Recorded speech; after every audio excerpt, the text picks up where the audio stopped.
하나님의 말씀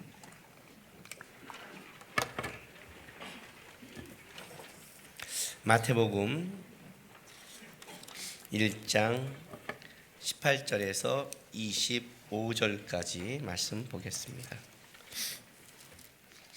마태복음 1장 18절에서 25절까지 말씀 우리 한 절씩 교독합니다.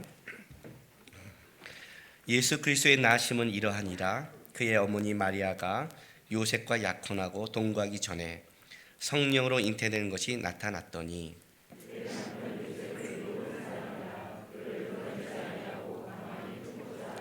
이 일을 생각할 때 주의 사자가 현몽하여 이르되 다윗의 자손 요셉아 내 아내 마리아 데려오기를 무서워하지 말라. 그에게 잉태된 자는 성령으로 된 것이라.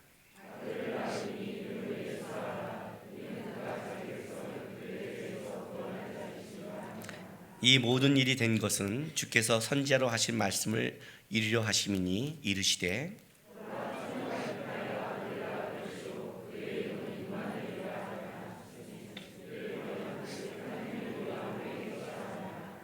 요셉이 잠 깨어 일어나 주의 사자의 분부대로 행하여 그의 아내를 데려왔으나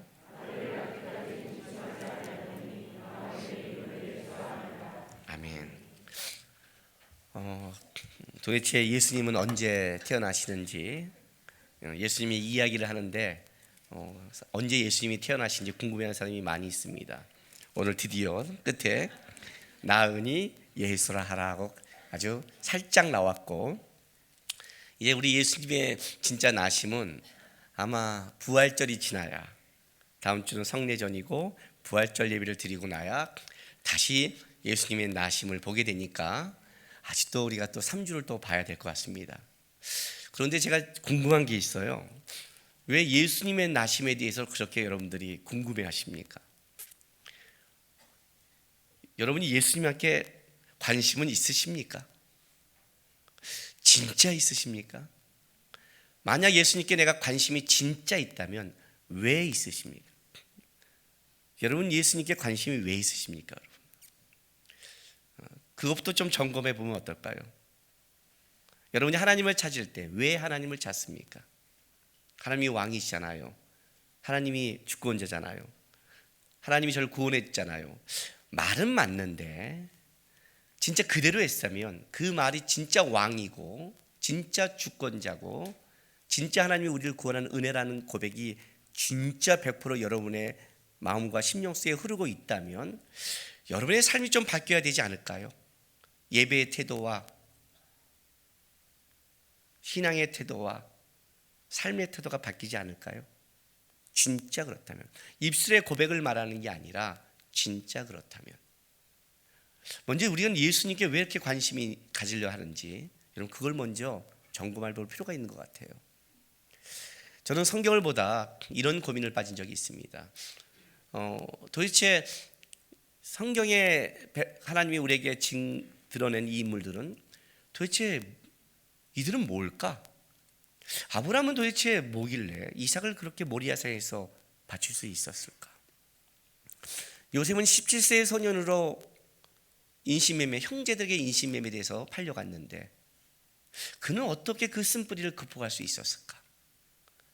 그는 어떻게 보디발의 가정총무가 됐을 때 나 같으면 가정총무가 돼서 좀 자유가 돼 있으면 그때 돈 한 몫 싹 가지고 고향 땅으로 튀었을 텐데 어떻게 그 자리를 버텼을까? 그는 감옥에서 어떻게 그렇게 살아갔을까? 마리아는 어떻게 지극히 크신 능력이 너를 덮으면 성령으로 잉태된다는 이 말을 어떻게 아멘으로 받을 수 있을까? 이건 잘못하면 신명기에 오늘 요셉이 의로운 사람이라 가만히 끊고자 하지만 사실은 이거는 신명기의 말씀에 의하면 끄집어내서 돌로 죽여도 되는 거란 말이죠. 하나님이 분명히 요셉에게 말할 거야. 하나님이 해결해 줄 거야. 그렇게 단순하지 않죠. 왜냐하면 수많은 선지자들이 주의 말씀과 주의 은혜를 쫓아갔을 때 그들의 결론이 항상 사는 게 아니라 죽는 쪽으로도 많이 끌어갔으니까요. 어떻게 그는 그럴 수 있었을까? 저는 이것이 굉장히 제 안에 그 성경을 읽으면서 고민에 빠졌어요. 물론 목사가 돼서 성경을 공부하면서 지식적으로는 대답을 얻었죠. 아브라함은 부활신앙을 가졌어. 이삭을 죽여도 하나님이 살릴 걸 믿었어. 요셉은 하나님과 동행했어. 하나님 함께함을 믿은 거야. 대답은 얻었는데 그 대답은 여러분도 고백하는 대답 아닌가요? 우리는 구약 시대가 아니라 신약 백성인데 예수의 십자가의 부활을 목격한 자요, 고백한 자요, 예수의 제 이름을 믿는 자들인데, 죽어도 산다는 걸 믿는 자들인데 우리도 하는 자잖아요. 근데 우리는 이삭이 아니라 조그만 걸 뺏겨도 어떻게 돼요? 세상이 망하듯이 팔짝팔짝 뛰잖아요. 그렇죠? 형제 인신매매가 아니라 조그만 오해와 그걸 받아도 팔짝팔짝 뛰잖아요. 17세 요셉만도 못하잖아요. 도대체 뭐가 다를까? 뭐가 다를까? 오늘도 똑같은 본문이에요. 요셉은 왜 이렇게 성품이 좋은 거야? 그러지 않아요? 사랑하는 유대인들은 약혼이 법적 결혼이에요. 아내란 말이에요. 그래서 오늘 여기 성경에 뭐라 하냐면 요셉이 고민하면서 조용히 끊고자 했을 때 천사가 나타나서, 저는 분명히 이 천사가 가브리엘이라고 생각을 해요. 뭐 치사하게 마브리하게만 나타났겠어요? 그렇죠? 이 중요한 순간에. 근데 이렇게 말하거든요. 2장 20절 봤더니 이 일을 생각할 때 얼마나 깊이 고민했을까요? 요셉이 얼마나 고민했을까요? 그죠? 베란가 석 달 동안 엘리사벳 유다 지방에 갔다 왔는데 임신이 애가 생긴 거예요. 여기 보니까 지금 잉태된 것이 나타났더니 그랬더니 드디어 하나님의 이제 이게 나타났으니까 임신한 모습이 보이기 시작한 거예요. 요셉이 깜짝 놀라지 않겠어요? 유다 지방에 가서 엘리사벳 집에서 도대체 무슨 일이 있었던 거야? 누구와 눈이 맞은 거야? 마리아를 사랑하지 않았을까요? 아니에요, 여러분. 더 힘들지 않아요? 여러분, 세상에서 제일 무서운 게 남자의 질투와 여자의 질투. 사람의 질투가 제일 무섭지 않아요? 사랑한 만큼 더 무섭지 않아요? 사랑한 만큼 질투가 더 무섭지 않아요? 이거는 우리 남자끼리 솔직히 한번 까놓고 얘기합시다. 가만히 끓을 겁니까? 엎을 겁니까? 그죠? 다 없죠. 없죠. 뭔 소리 하는 거예요 지금요? 응? 어떻게 네가 법적 결혼이라니까요. 결혼이에요. 약혼을 하고 법적 결혼에 들어간 다음에 1년 있다가 데려오는 게 유대의 관습이에요. 거의 데려올 때가 됐어요. 그래서 데려온 걸 무서워하지 말라는 거예요. 데려올 때가 된 순간에 배란간 임신의 징조가 나타나는 거예요. 고민하는 거죠. 이 일을 생각할 때 어떻게 끊어야 되나? 어떻게 해야 되나? 막 여기서는 엎어 주님의 마음이 이게 왔다 갔다 했을 거 아니에요. 응?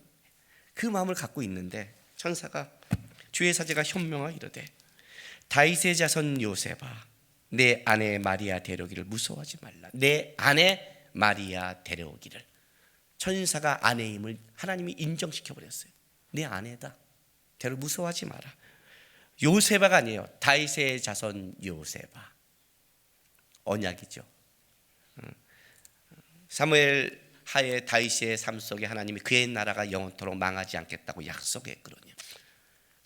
이거는 언약의 그거는 단순한 게 아니라 다윗의 자손 요셉아 내 아내 마리아를 무서워하지 마라. 두려워하지 마라. 또는 주저하지 마라. 그런 뜻이에요. 내 아내라고 인정했거든요. 그랬더니 데려와요. 야, 쉽지 않잖아요? 어떻게 이럴 수 있을까? 도대체 요셉이 본 건 무엇일까? 요셉의 설명 속에 천사의 설명을 요셉은 어떻게 알아듣는가? 여러분이 단순하게 이렇게 요셉이 해서 예수를 낳았구나라고 고백하기 전에 먼저 요셉이 그렇게 들은 그 천사에게 들은 그 말이 무엇이고 그는 뭘 받길래 이렇게 주저없이 믿음을 반응할 수 있는가? 좀 보고 우리는 도대체 예수의 부활까지 목격하고 고백한 자들인데 우리는 도대체 예수의 어떤 걸 보고 하나님의 무엇을 보고 있는가를 좀 점검할 필요가 있다고 생각을 해요.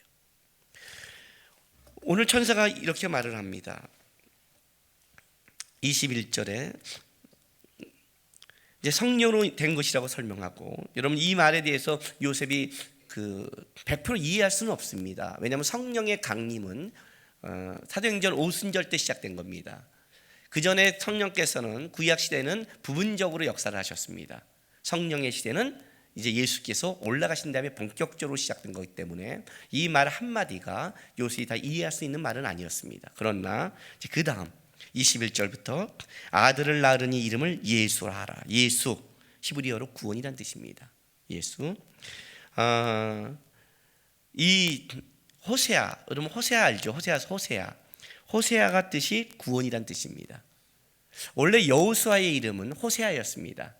그런데 모세가 그 이름을 여호수아로 바꿔주죠. 그러니까 호세아라는 구원이라는 이름 뜻에 여호와라는 하나님의 이름을 붙여서 여호와는 구원이시다라는 이름으로 여호수아로 바꿔준 겁니다.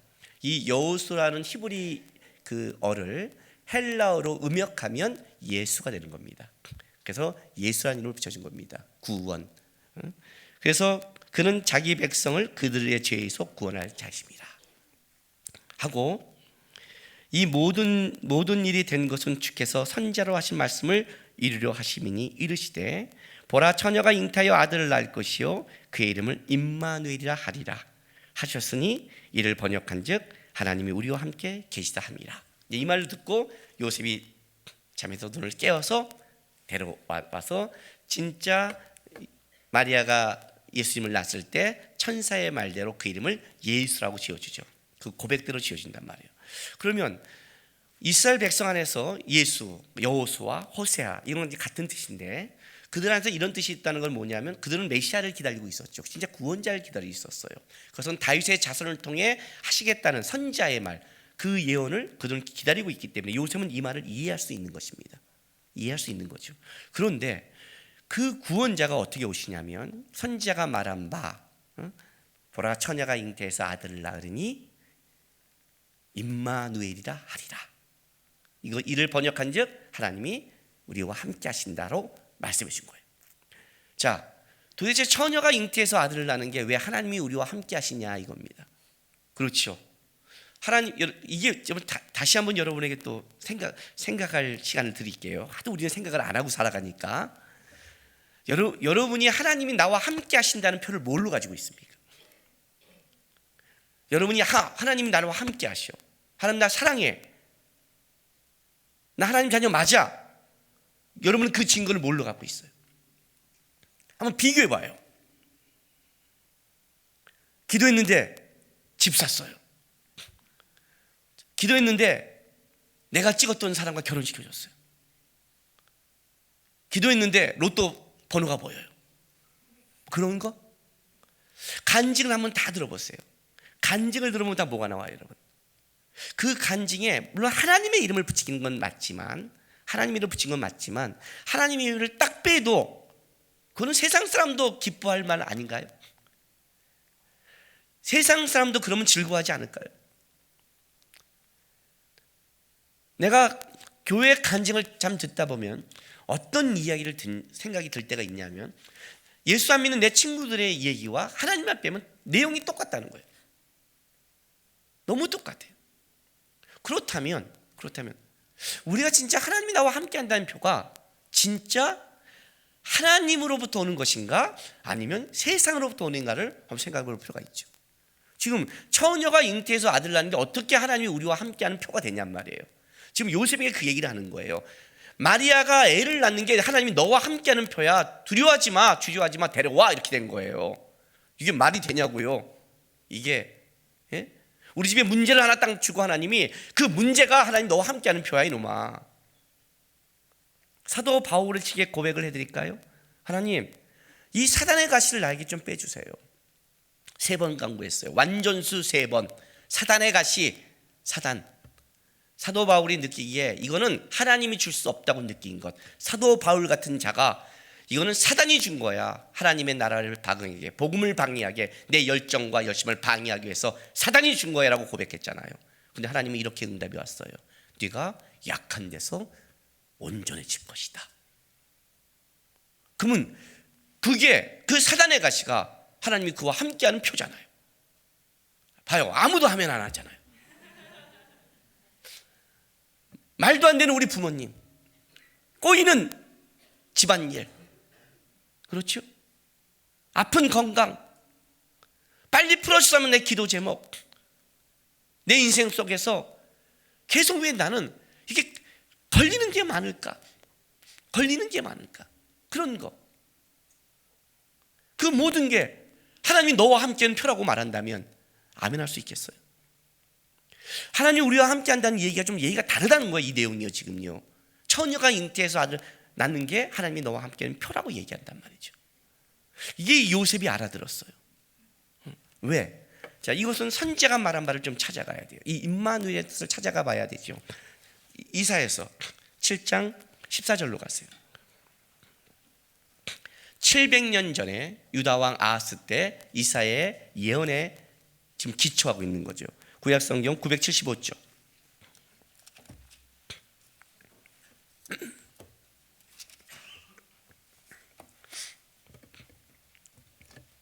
이사야서 7장 찾았어요? 보세요. 10절부터 먼저 읽어드릴게요.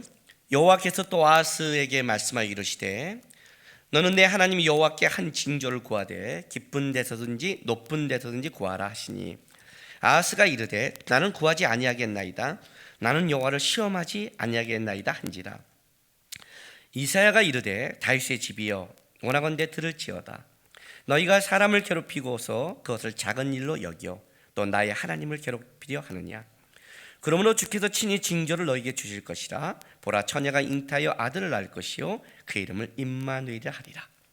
내가 악을 버리며 선을 택할 줄 알 때가 되면 엉긴 적과 꿀을 먹을 것이라. 대저 이 아이가 악을 버리고 선을 택할 줄 알기 전에 내가 미워하는 두 왕이 땅에서 황폐하게 되리라. 이제 이 예언이 여기서 나오는 거예요. 근데 여기 오늘 참 재밌는 표현이 하나 있어요. 여기 그 12절 말씀이에요. 이사야가 유다왕 아하스를 찾아가서 이렇게 말하는 거예요. 너가 하나님께 징조를 구하라. 깊은 데서든지 높은 데서든지 아무 데서 징조를 구해라.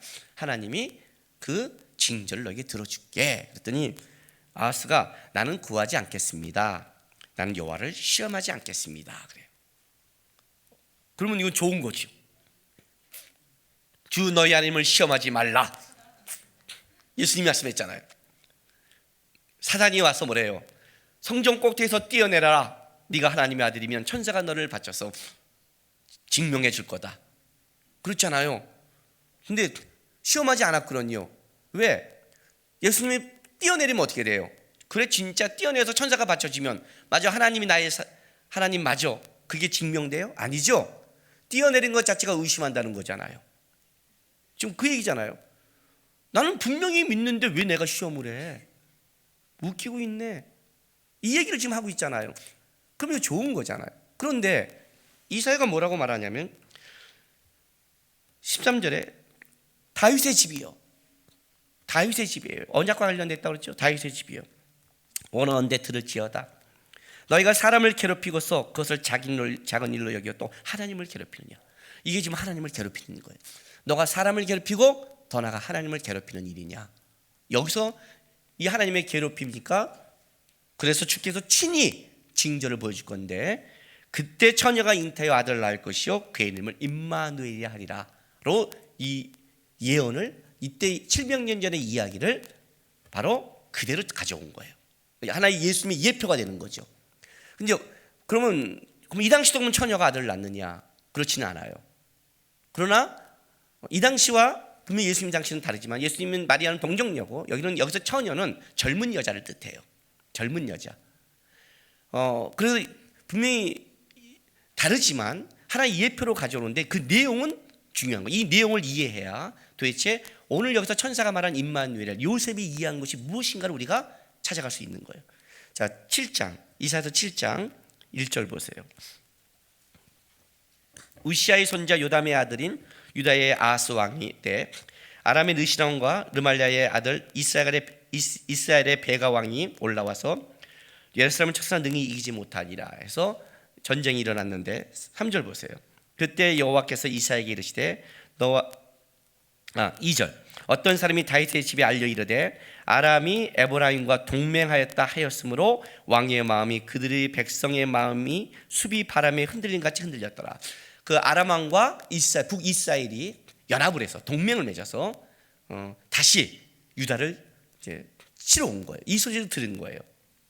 그러니까 숲이 바람에 흔들리시 이제 백성들과 마음이 흔들리고 있을 때, 그때 3절에 봤더니 여호와께서 이사야에게 이르시되 너와 내 아들 스알야숲은 윗모스도 끝 세탁자의 밭 큰 길에 나가서 아하스를 만나 그에게 이르기를 너는 삼가며 조용하라.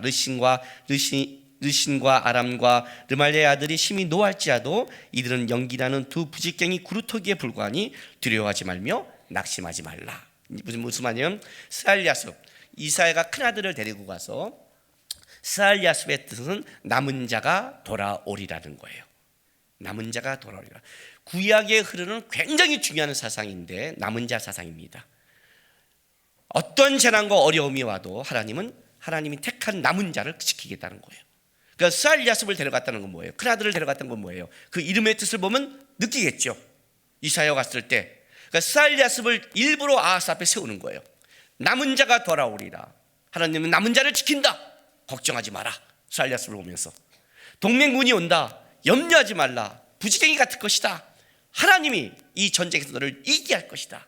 염려하지 마라. 그래서 스알야숲을 같이 데리고 와서 그 이름의 뜻과 하나님의 마음을 전하고 있는 거예요. 자, 7절 보세요. 하나님이 계속해서 반복해서 주 여호와의 말씀이 그 일은 서지 못하면 이루지 못하리라. 걱정하지 마라. 9절 보세요. 에브라임의 머리, 에브라임은 북이스라엘을 상징해요. 사마리아요, 사마리아의 머리는 르말리아의 아들이라. 만일 너희가 굳게 믿지 아니하면 너희는 굳게 서지 못하리라. 많은 말이죠. 뭐 굳게 서지 못하면 굳게 서지 못하죠, 그죠? 믿지 못하면 그렇죠. 굳게 믿으라는 거죠. 그런데 생각해 보세요. 연합군이 오는데 두려운 거예요. 그래서 하나님이 두려워하니까 그래? 그러면 내가 징조를 보여줄게. 구해봐 그랬어요. 한번 구해봐. 높은 데든지 깊은 데든지 어떤 거라도 구해봐. 시험하는 게 아니라 진짜 하나님의 계신가를 네가 한번 알아봐, 이런 뜻이죠. 기드온이 전쟁에 나갈 때 양털 뭉치를 갖고 한 것은 하나님을 시험한 게 아니라 진짜 하나님이 계신 분입니까를 묻는 거예요. 하나님이 계신다면 움직이시다는 거죠. 그에게 필요한 건 뭐냐면 하나님이 진짜 있는가 없는가의 싸움이었어요. 기드온에게 있어서는 내가 지금 만난 게 헛것인가 아닌가, 진짜 하나님의 역사인가 아닌가를 모른단 말이죠. 왜냐하면 하나님이 살아계신다면, 기드온이 한 말이 그거거든요. 큰 용사여 얘기했을 때 기드온이 아니 하나님이 살아계신다면 우리가 왜 이런 꼴을 당합니까? 도대체 애굽의 역사했던 하나님은 어디 계십니까? 라고 기드온이 묻는 거예요. 그래서 그 하나님이 진짜 나를 부르셨는가를 묻기 위해서 양털 뭉치로 묻는 거예요. 그러니까 이거는 어떤 시험이냐면 그냥 우리가 시험한다고 할 때 저 사람이 길까지 이런 걸 말하는 게 아니라 있는 게 아니라 진짜 나는 하나님이 필요하고 하나님이 계신가, 하나님이 계신다면, 양털 뭉치 계신다면 나는 하겠다는 그 고백이었어요. 지금 똑같은 거예요. 아하스가 지금 이 전쟁에 동맹군의 세력을 믿고 떨고 있으니까 이사야가 얘기하는데 이사야의 말을 믿지 않고 있는 거예요. 그래? 하나님이 계셔. 하나님 남자를 지켜. 너가 한번 구해봐. 높은 데든지 깊은 데든지 마음대로 구해봐. 하나님이 징조를 들어줄게. 여러분 이거 굉장한 혜택 아니에요?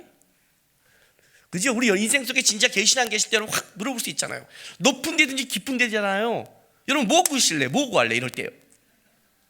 뭐 구할 때요? 지금 젊은 사람들 뭐 구할까요? 자기가 그래요? 하나님 좋아요. 김수현하고 결혼시켜주세요. 맞나요? 김수현 맞나요? 탤런트? 맞죠? 내가 김수현하고 할 수 있나? 뭐 이때는 던져보는 거죠. 그냥 던져보는 거죠. 그래 하나님 내일 내 통장에 1절 넣어주세요. 뭐 이렇게 던져보는 거지. 막 나 같으면 할 텐데, 그렇죠? 나 같으면 할 텐데 막 던질 텐데 아하스가 안 하는 거예요. 그 말 딱 듣고 안 하겠다는 거예요. 나는 주님을 시험하지 않겠대요. 그랬더니 노한 거예요. 여기 오늘 보면 참 재밌어요. 10절, 11절 보세요. 이사야가 이렇게 말해요. 너는 내 하나님 여호와께 한 징조를 구하되 그래요. 여기서 내 하나님 누구의 하나님이에요? 아하스의 하나님이죠. 이사야가 이렇게 말하니까, 그죠? 이사야가. 그런데 보세요. 13절에 다윗의 집이여 원하건대 들을지어다. 너희가 사람을 괴롭히고 그것을 작은 일로 여겨 또 나의 하나님, 이건 이사야의 하나님이죠. 네가 하나님을 버려? 이렇게 된 거예요. 나의 하나님을 괴롭히느냐. 말투가 바뀌어버렸어요. 이게 무슨 말이냐면 이거예요. 아하스는 하나님께 징조를 구하지 않으려고 마음먹었어요. 왜요? 왜 그럴까요? 여러분들도 이건 많이 경험했던 거예요. 여러분 어떤 거를 딱 결정하는 순간에요, 진짜 이게 하나님이 뜻이 뭘까 할 때 우리가 기도를 해요. 그런데요, 여러분, 내가 벌써 결정을 했어. 내가 저 여자랑 사귀고 싶어. 근데 기도를 했는데 하나님이 아니라고 그러면 곤란해. 그렇잖아요, 그죠? 내가 이걸 하고 싶어. 벌써 마음은 결정했어. 응? 그럴 때는 어떻게 돼요? 기도하면 안 되잖아요. 왜? 기도했는데 하나님이 아니라고 그러면. 그런 느낌이 있잖아요. 알잖아요, 우리 느낌. 우리 지금 정지현 선교사 지금 한국에 와 있잖아요. 우리 정지현 선교사가 왜 선교사로 나갔는데요? 왜 나갔는데요? 결혼하고 나서 애 낳고 나서 약간 우울증이 있어갖고 남편이 정지현 선교사가 좀 바람 쐬러 가라 그래서 중국에 있는 후배 만나러 갔어요.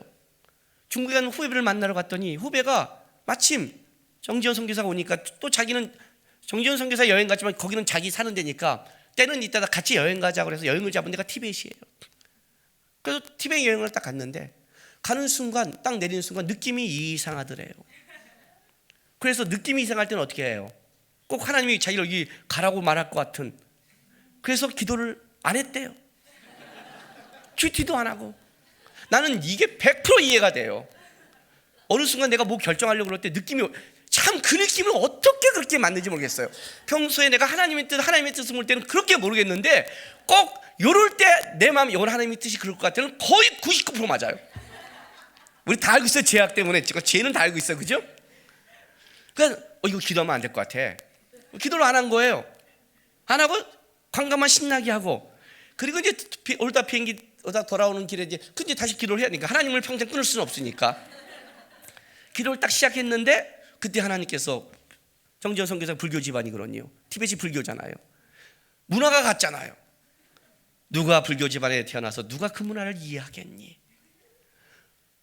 기도 시작하자마자 억울해서 펑펑 울었대잖아요. 그거예요. 내가 기도하지 않겠다는 거예요. 구하지 않겠다는 거예요. 왜? 구해서 하나님이 만약에 걱정하지 마, 내가 너를 이기게 해. 그럼 어떻게 해야 돼요? 순종해야 되잖아요. 순종해야 되잖아요. 하기 싫은 거예요. 왜? 이때 아하스는 하나님을 의지한 게 아니라 아수르와 동맹을 맺으려고 작정을 했어요. 아수르와. 열왕기하 16장 590쪽.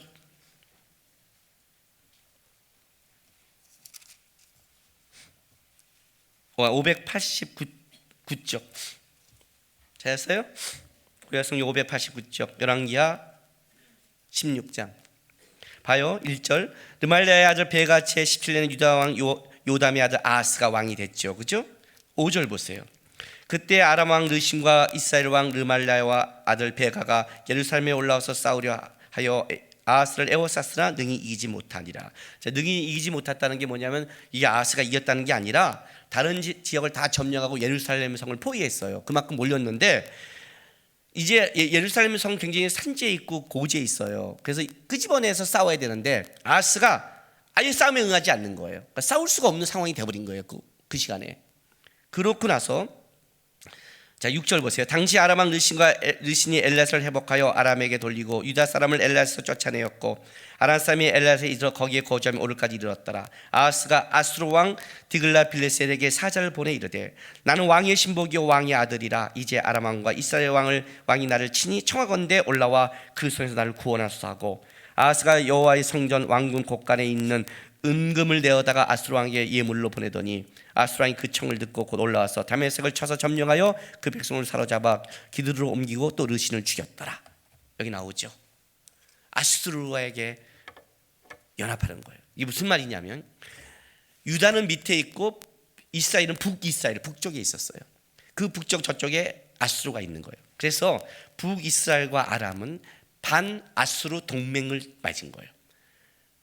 그래서 반아수르 동맹을 맺었는데 유다가 거기에 동참하지 않는 거예요. 그러면 아수르와 싸우려면 뒤 배후를 어떻게 돼요? 죽여버려야 되잖아요. 앞에 뒤에 적군을 놔두고 싸울 수 없잖아요.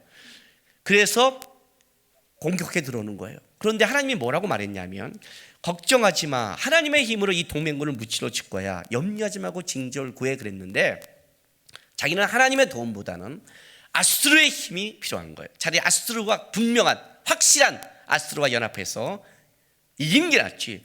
괜히 동맹 하나님 앞에 기도 구했다가 아수르와 하지 마 그러면 어떻게 돼요?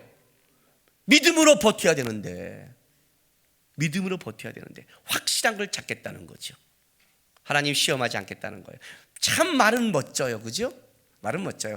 신앙이 있는 것 같아요. 꼭 우리 같죠. 우리 같죠. 목사님이 뭘 부탁하면 진짜 기도해 보겠다는 게 아니라 정중한 거절 기도해 보겠습니다. 아주 어쩜 이런 면은 똑같은지 모르겠어요. 하나님을 시험하지 않겠습니다. 나는 하나님 뜻에 따를 마음 없습니다 라고 얘기한 거예요. 이 말을 들으니까 이사야가 말하는 거예요. 네가 사람을 괴롭히고, 사람이 뭐예요?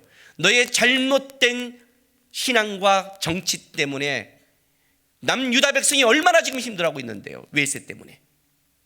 너의 잘못된 정치 때문에 이스라엘 백성 사람들 괴롭히는 것도 모자라서 이제 하나님이 너에게 구원해주고 하나님이 끌어간다는 하나님마저 불신해서 하나님의 마음까지도 네가 괴롭히려고 하느냐?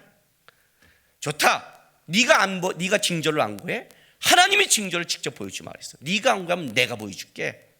처녀가 잉태해서 아들을 낳을 거야. 하나님이 그 임마누엘로 함께하는 걸 볼 거다. 근데 어떻게 하냐면 그 뒤에 봤더니 15절 봤더니 그 아이가 악을 버리며 선을 택할 줄 알 때가 되면 엉킨 적과 꿀을 먹을 것이다. 대저 이 아이가 악을 버리고 선을 택할 줄 알기 전에 내가 미워하는 두 왕이 땅에서 황폐하리라. 악을 버리고 선을 택할 줄 알기 전에, 철들기 전에 이렇게 말하는 거예요. 쉽게 말하면 우리가 자기가 선과 이걸 결정할 것을 보통 유대인들은 12세에서 14세로 봤어요. 그러니까 지금부터 어떤 일이 뭐냐면 네가 한 젊은 여자가 아이를 낳아서 걔가 12년 철들 그 나이가 됐을 때 그때 이 두 나라의 왕이 멸망하는 것을 내 눈으로 보이도록 할 것이다 라고 그래요. 그리고 8장 1절 보세요. 1절부터 4절. 여호와께서 내게 이르시되 너는 큰 서판을 가지고 그 위에 통용 문자로 마헬 살랄 하스바스라 써라. 노략이 속함, 침략이 신속하다, 심판이 신속하리라. 이런 뜻을 갖고 있어요. 마헬 살랄 하스바스. 내가 진실로 2절 내가 진실한 증인 제사장 우리아와 에베데기야의 아들 스가랴를 불러 증언하게 하리라 하시더니 내가 내 아내를 가까이 하며 이사야의 아내예요. 이사야의 아내를 가까이 하며 그가 임시하여 아들을 낳은지라. 여호와께서 내게 이르시되 그의 이름을 마헬 살랄 하스바스라라. 그러니까 이사야의 둘째 아들이죠. 첫째 아들이 스알랴손, 남은 자가 도아리라. 이사야가 이사야의 아내 젊은 여자를 통해 둘째 아들을 낳았을 때 4절 이는 이 아이가 내 아빠 내 엄마라 부를 줄 알기 전에 다메섹의 제물과 사마리아의 노랑물이 아수르 왕 앞에 옮겨질 것이라 하시니라. 그리고 실제로 그로부터 12년 지나면 BC 722년에 북이스라엘이 아수르에 멸망해버려요. 그리고 BC 735년에 아람이 망 다메섹이 멸망을 해버려요. 그 시점에 하나님이 보여주겠다는 거예요. 젊은 여자가 노략이 속함. 이사야가 둘째 아들 이름을 지었어요. 아하스가 들었겠죠. 심판이 신속할 것이다. 그리고 진짜 하나님이 징조를 보여서 네가 하나님의 살아계심을 못 믿겠다면 내가 살아있음을 내가 이사야에게 유다에게 내가 직접 보여줄 것이다. 이게 이 임마누엘 하나님이 함께 하신다는 증거예요. 이거를 그대로 가져왔어요. 자, 처녀가 잉태하여 아들, 물론 동정녀예요. 임마누엘. 요셉이 이 얘기를 들었겠죠. 요셉은 의로운 사람이니까. 그는 하나님의 말씀을 간기 안에서 말씀을 보고 있었으니까 마리아를 데리기를 두려워했어요. 왜냐하면 이 요셉의 가장 큰 고민이 어떤 고민이냐면 도대체 이 아이가 누구의 아이인지를 모르고 있잖아요. 그런데 이 사람은 의로운 사람이라 의롭다는 게, 성경에 의롭다는 건 뭐냐면 그 사람 참 심지가 곱고 좋은 사람이 아니라 항상 의롭다는 단어는 하나님과의 관계 안에 쓴다고 그랬어요. 이 사람은 하나님의 관계가 요셉은 바른 사람이다. 그게 의롭다고 그랬죠. 하나님의 바른 관계를 가진 사람이 갖고 있는 큰 특징이 뭐냐면 그의 분노와 그의 감정도를 하지 않는다는 거예요. 하나님의 마음과 하나님의 국률로 보는 자세를 갖고 있는 거예요. 율법에 의해서 분명히 쳐 죽일 수 있지만 그러나 한때 자기 아내가 될 사람이었다는 거. 그거 아내잖아. 현재 아내이기 때문에 그냥 죽이는 분노로 끝낸 게 아니라 이 죄악 가운데 있는 요셉이 하나님의 마음과 국리로 조용히 끊고자 하는 마음을 가지고 있었어요. 근데 그 마음속에 하나님이 나타나서 뭐라고 말했냐면 천사가 이것이 단순히 너의 개인사가 아닌 다윗의 자손, 강조시킨 거예요. 다윗의 자손 요셉아, 메시아를 보내고 작정된 자손아, 이것이 마리아의 문제가 아니라 성령께서 하신 것이다. 선자의 말을 이룬 거다. 너가 그렇게 기대하고 바란 예수 구원자를 보내주는 거다. 봐라, 처녀가 잉태해서 아들을 낳을 것이다. 하나님의 능력으로 할 것이다. 하나님이 직접 하나님의 함께 하심을, 역사에 하나님의 구원의 역사를 실제 하나님의 열심으로 이룰 거를, 그때도 사람이 징조를 구하지 않았으나 하나님이 하셨듯이 너희가 구하지 않아도 하나님이 직접 하나님의 약속을 지키기 위해서 하나님이 직접 하나님의 능력으로 함께 하심을 보이는 이 증거다. 그때 이사야 때 그것이 이루어진 것처럼 그 예표가 그때의 문제가 아니라 바로 오늘 예수를 낳기 위한 사실 건 예표에 불과한 것이다. 오늘 그 일이 너에게 이루어진다라고 얘기한 거예요. 하나님의 함께와 간섭이. 요셉이 이해를 한 거예요. 이해를 하고 오늘 보세요. 24절 25절. 요셉이 잠에서 깨어 일어나 주의 사자의 분부대로 행하여 그 아내를 데려왔으나 아들을 낳기까지 동침하지 아니하더니 낳음의 이름을 예수라 하니라. 동침하지 않았다. 성령께서 이 일을 행할 때까지 그는 기다렸다는 거예요. 그리고 천사가 말하는 그대로 예수라는 이름을, 이유가 구원자라는 이름을 지어줬다는 거예요. 그 말은 요셉 안에 이 신앙이 고백된 거죠. 그죠? 그럼 한번 생각해 보세요. 왜 하나님이 함께 한다는 표를 처녀가 잉태하는 걸로 주님은 그때 끌고 왔을까요? 왜 임마누엘 하나님을 처녀가 잉태하는 걸로 했을까요? 왜 이 아이를 통해서 하나님이 유다를 구원했고 왜 처녀가 잉태하는 걸 통해서 역사했을까요? 다른 말로 할게요. 우리는 하나님이 함께 한다는 표를 뭘로 가지고 있냐는 거예요. 똑같은 얘기를 지금 하고 있는 거예요. 이번 주 목찬에서 찬양하는데 찬양 가사 중에 이런 찬양이 있었어요. 주님이 주신 축복보다, 주님이 주신 능력보다, 주님이 주신 기름 부으심보다 주님을 더 사랑해요. 이런 가사예요. 순서는 안 맞을 수 있어요. 순서는 또 한 개를 제가 빼먹었어요. 4개가 있었는데. 근데 어쨌든 그런 내용이에요. 주님이 주신 축복보다, 주님이 주신 능력보다, 주님이 주신 기름 부으심. 기름 부으심은 뭐예요? 왕으로 인정시켜 준 거잖아요. 왕과 선지자, 제사장에만 보여주는 특별한 거 아니에요. 그 기름 부으심보다 얼마나 우리가 인정받고 싶어요. 세상에서 보다 주님을, 예수님을 더 사랑해요. 그래요. 내가 청년들에게 이렇게 말했습니다. 진짜요? 그랬어요. 진짜요? 우리는 예수님보다 예수님이 주신 축복이, 예수님이 주신 능력이, 예수님이 인정시키는 기름 부음이 더 사랑하지 않나요?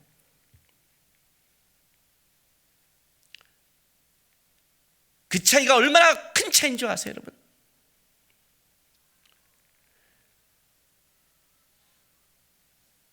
우리가 주님이 날 기름 부어줬다, 축복을 해줬다, 하나님이 능력을 줬다는 건 어떤 뜻이냐면 그 능력이 좋고 축복이 좋고 내 기도 응답이 좋은 게 아니에요, 여러분.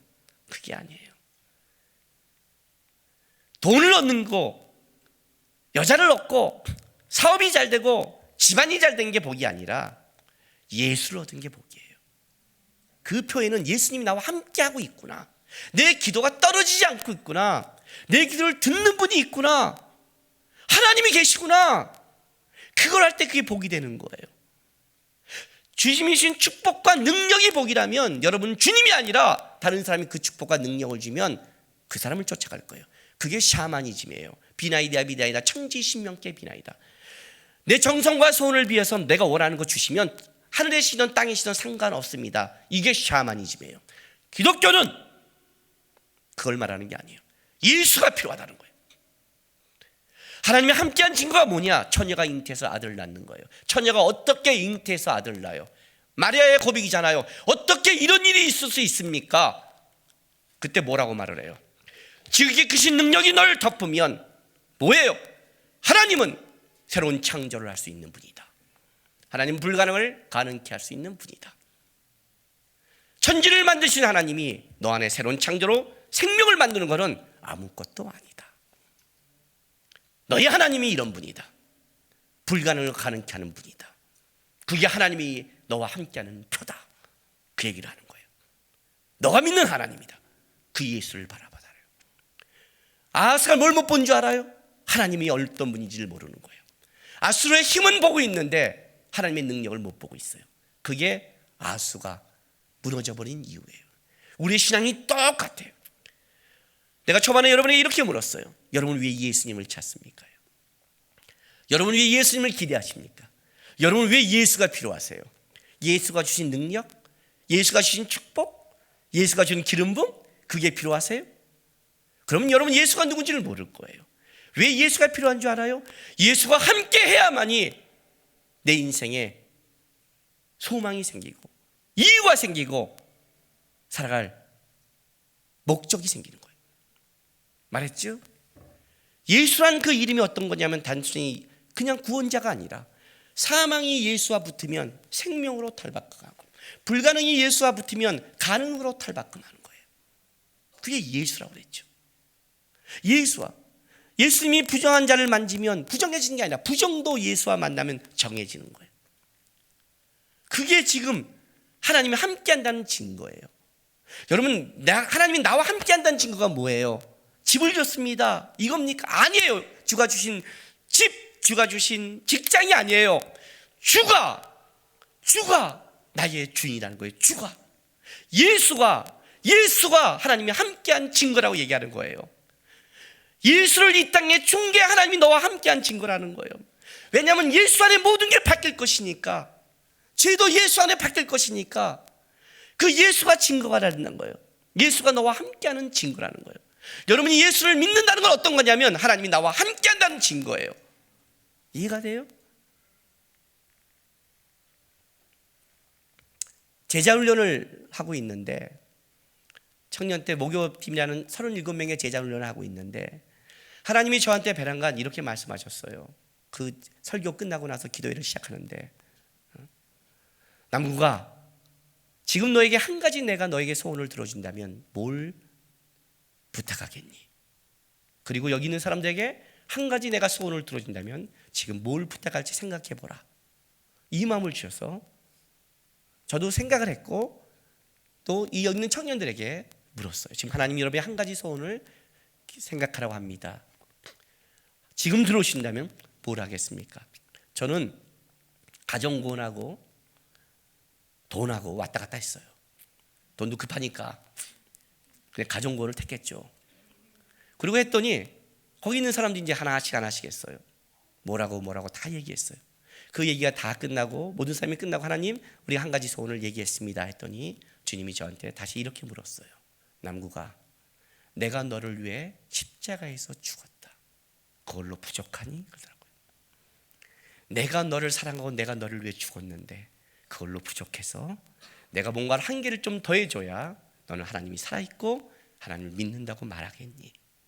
내가 너를 위해 죽은 예수의 사랑으로 부족하니? 그러더라고요. 족합니다. 주님 그랬어요. 족합니다.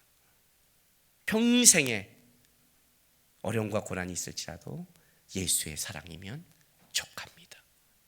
여러분은 어떻습니까? 여러분이 함께한 증거가 예수입니까? 아니면 예수가 준 물질입니까? 왜 나는 예수가 필요한가? 하나님이 나와 함께하는 동행하는 증거로 나는 예수님이 필요합니다. 예수님이 있으면 나는 바라보고 천국까지 갈 수 있기 때문에 주님 나는 예수가 필요합니까? 그래서 예수님입니까? 아니면 예수를 통해 여러분의 만족과 유익을 구하는 겁니까? 다시 한번 자기를 점검하고 하나님 불가능을 가능케 하셔서 예수를 준 그 하나님을 바라보면서 저는 예수님이면 족합니다. 하는 고백이 나오시기를 부탁드립니다. 기도하겠습니다. 이 시간에 다 같이 기도하겠습니다. 하나님이 함께한 증거 예수님을 주셔서 감사합니다. 나와 함께하기 위해 이 땅에 낮은 자로 오셨고, 나의 고난을 알기 위해 이 땅에 그렇게 살아가셨고, 사순절 기간입니다. 그렇게 십자가를 지셨고 부활하신 그 예수면 하나님, 내가 그 예수와 함께 능히 이 인생을 살아가겠습니다. 예수님만 확실히 보여주시고 예수님만 좀 바라보게 도와달라고 우리 다 같이 다짐하며 나가겠습니다. 기도하겠습니다. 아버지 하나님 감사합니다.